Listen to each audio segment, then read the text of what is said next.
Welker fires in the 1-1. Make it 2-1.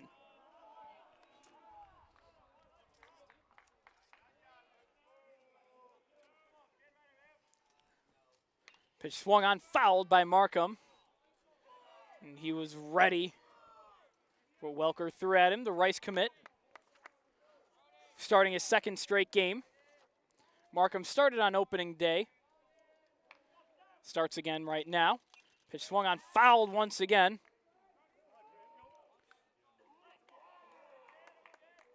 The senior fouling it in front of him and behind him. Now just has to hit it in front of him. The pitch. Swung on, fouled over the backstop. Count stays even 2-2.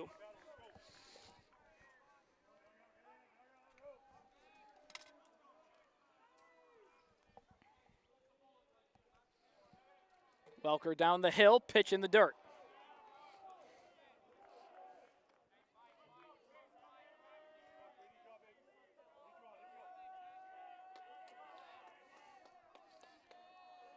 Payoff pitch, swung on, high in the air to deep left field. No doubt about it.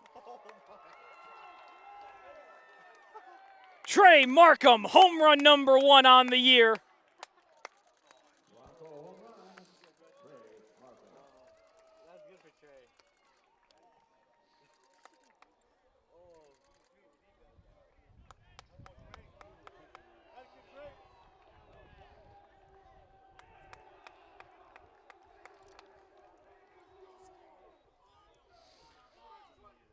They're going to have to fish that ball out of the Grand Canal over the left field wall. There were so many times earlier in the year that the senior came so close to putting one over the wall, and now finally getting his long-deserved home run as the Broncos still trail 4-1 here in the bottom of the second. Hazen quickly down 0-2, makes up for it. Swung on, hit to short, throw over to first in time. A bang-bang play. Throw from Talon Welker just in the nick of time. Up to bat, shortstop Brandon Wirtz. And speaking of home runs into the Grand Canal, over the left field wall, Wirtz got his first career varsity hit. Over the left field wall into the Grand Canal. And Wirtz's first hit this year came as a home run over the left field wall and went into the Grand Canal. So Wirtz likes hitting them over the left field wall too, just like Markham. We'll see what the sophomore shortstop does here, as Wirtz doesn't bunt on his third pitch scene, counts 2-1. Pitch swung on, past third base. Wirtz heading for second. Helmet just staying on. And Wirtz with his first non-home run hit at home in the 2024 season.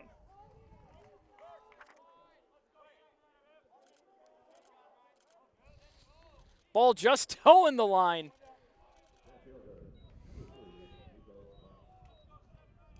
Wirtz, a big smile on his face with that one. Surely feeling like a monkey off his back. The classic Steve Young, get the monkey off my back. And pulling it off in a sigh of relief. 1 out here in the bottom of the second. Toros still lead 4-1. Draw. Eventually taken by the Wildcats. Puck flip near side. Dowd takes it down with his hand. Sillinger, far side near the blue line, can't maintain possession. Wildcats looking for their first big offensive push of the game. Majority this period been played all in the Sun Devil attacking third.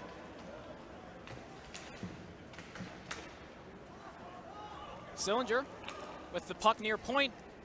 Here's Niedermeyer working around defender. Can't get a shot off, and eventually it does end up in the glove of Hollis. A great effort by Jackson Niedermeyer, because he's going to draw a penalty on the hold there as he was driving towards the net. That is a really physical play to make that close to the net. and draws the penalty as a result. What an effort by Niedermeyer. Once again here in the second period, we will see an ASU power play. ASU coming into tonight's match 16.7% on the power play. That ranks 28th in all of NCAA Division I hockey.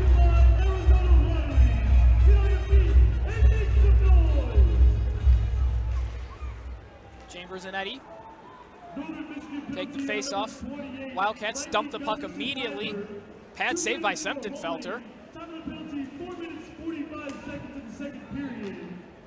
Wildcats with the puck in their own defensive zone. Semptenfelter lays it off for Lovell. Lovell hit the post back in the first period. Lovell to Chambers, now to Jackson. Jackson to Sillinger. Sillinger trying to lay it off for Jackson.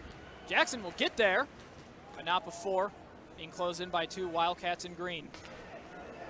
Shot by Cuppard, saved by Hollis. Semptenfelter, the puck in far side face-off zone. Pass all the way to Shane. Chambers gets the pass off the wall. Hollis lays it off. Yeppe Europe. I'm trying to set up. Semptenfelter will hide it under his glove. Chasing him down was Colella. Yeah, it looked like a little bit of a miscommunication between TJ and Tim Lovell. You don't love to stop the puck in your defensive end while you're on the power play. But we've seen that a couple times now from TJ Semptenfelter. Just a tough forecheck from this Northern Michigan team who's on the penalty kill. Just now 50 seconds left to play in the Sun Devils' second power play period of the second period. Here's Young trying to find Jackson, far side. Refs stop it. Yeah, I think they're going to say it touched the inside glass of the ASU bench. Just technically out of play. Tough call to make from all the way across the ice, but somebody must have gone a pretty good look at it. Face-off coming in neutral zone. Granton and Schlane to take it. Won by the Sun Devils. Young. Now Dowd. The Mullet Arena logo. Puck trickles back all the way. Semptenfelter. He'll stop it, and line change coming for the Wildcats. Dowd picks it up behind his own net. Looking forward now, under 20 seconds left to play in the power play, now 15. Sun Devils with one final chance. Here's Young skating on the right side. Young looking for his next move. Dowd at the point. Into Shane, shot, scored!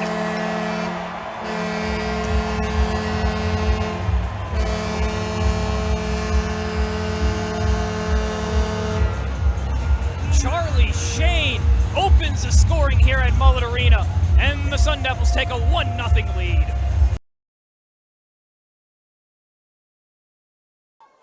Wilt, a sophomore, standing 5'11". So far this season, completing 254 of his 364 passing attempts for 3,729 yards, 44 touchdowns, and 9 interceptions. The 3,000 yards ranks second in all of the state of Arizona in passing yards. And no matter how you phrase that, it's impressive as a sophomore to be second in the state in passing. A bright future ahead for this young man. 1st and 10 from the Cougar 49. 4 receivers near side left.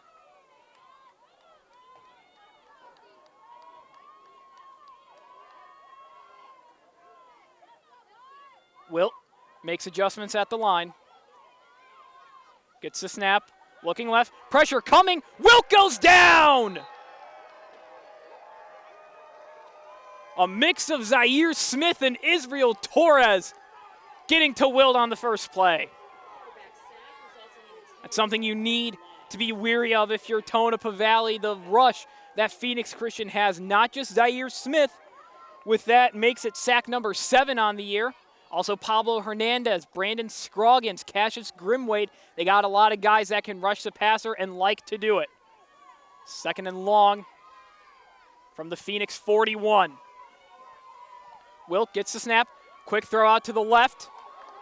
Croft with a bit of space out past the 50, all the way out past the 40, near what would be, and it looks like the initial marking says Phoenix first down. Great play there. You take the sack on first down, you get the first down on 2nd and long, and now you're right back in business. 1st and 10 from the Cougar 38. Wilt trying to set up a screen to his man Sanchez Caldwell. Sanchez Caldwell dragged down. Ball's on the ground. Cougars say they have it, and they do. Michael Harmon falling on the loose ball, and the Cougars with a huge turnover early in the first quarter. Not something you want to see from your junior wide receiver and / running back, really, Sir Isaac Sanchez Caldwell. Sanchez Caldwell 2nd and 2A in receiving yards, and well, there is something you don't want to see as he puts the ball on the turf early in the game. Cougars come out 1st and 10. Handoff goes to Willis. Willis breaking a tackle, diving forward for a couple. Looks like there's a little bit of miscommunication among the Phoenix Christian backfield. Willis elusive enough to get about 2 to bring up 2nd and 8 from their own 35. Handoff up the middle. This is Flynn, and Flynn will dive forward once again for about 2. Be 3rd and 6 from the Cougars on 37. They need the 43 for first down.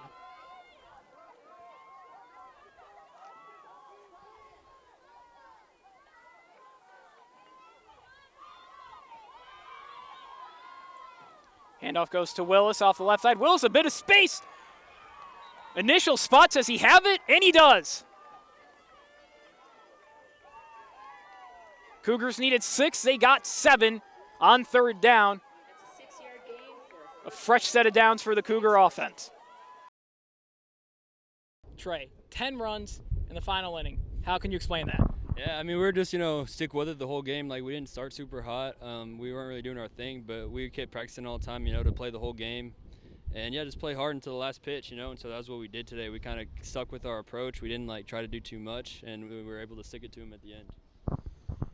10 runs in the last inning, 17 total, 3 home runs. Yours was one of them. You've been so close on so many home runs here at Opus Field down that left field line. Yeah. How good did it feel to get that first one of the season? It felt really good. I haven't been playing my best ball recently, and so, but I know I'm close, and I knew I just had to break through, and then repeat that, and then do it again next time. So that's really all it was.